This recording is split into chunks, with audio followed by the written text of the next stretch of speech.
Hey guys, what is up? This is your host, your friend Sudhindra, and welcome back to my YouTube channel Tech Platter. Subscribe to my channel and tap on the bell icon to get notified whenever I post an awesome tech video. This year is Motorola's next Edge series phones, Moto Edge and Edge Plus.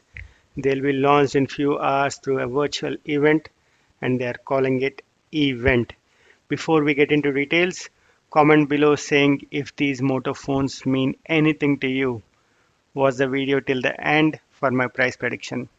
The two phones we'll be seeing today are Moto Edge and Moto Edge Plus. We already know a lot from various leaks and rumors.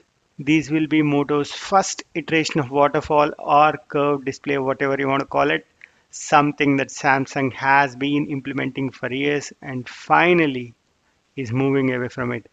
Moto Edge will sport a 7nm Snapdragon 765G with an integrated 5G modem, a 6.67-inch Full HD Plus Super AMOLED display with a 90Hz refresh rate, and an in-display fingerprint scanner.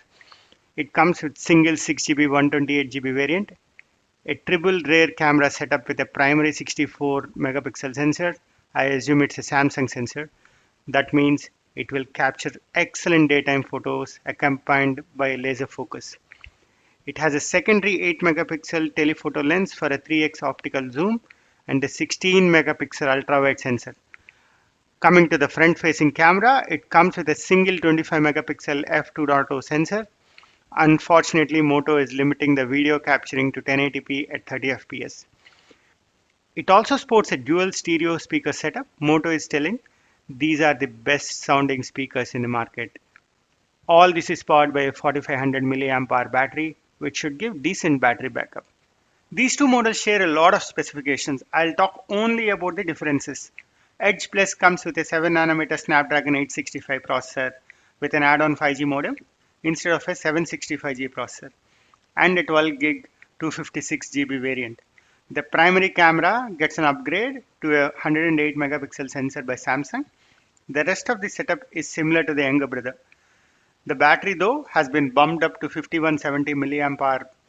While the battery may last for 2 days with a normal usage, with the ultra fast charger in the box that refills the battery at 15 watts, God knows how many hours the phone will take to charge from 0 to 100. Come on Moto. When the mid-range phones are offering a 30-watt chargers, you are still stuck in 2017. What we also see is a rare appearance of a dead star, a 3.5 mm headphone jack. Both models come with Android 10 out of the box, and I will not talk about the future upgrades. As far as the pricing goes, my expectation is the younger brother Moto Edge will start at a competitive price of $699 and the elder brother may touch a $1,000 mark as both the phones are enabled by 5G modem. In India, if Moto decides to be aggressive, Moto Edge may be priced between 35 to 40,000 and Edge Plus will be upwards of 50k, directly competing with OnePlus 8 Pro. Well friends, leave a comment below telling what will you choose between Moto Edge Plus and OnePlus 8 Pro. The choice is very simple. Please like, share, comment and subscribe. Your wishes and blessings will help the channel grow. Stay safe.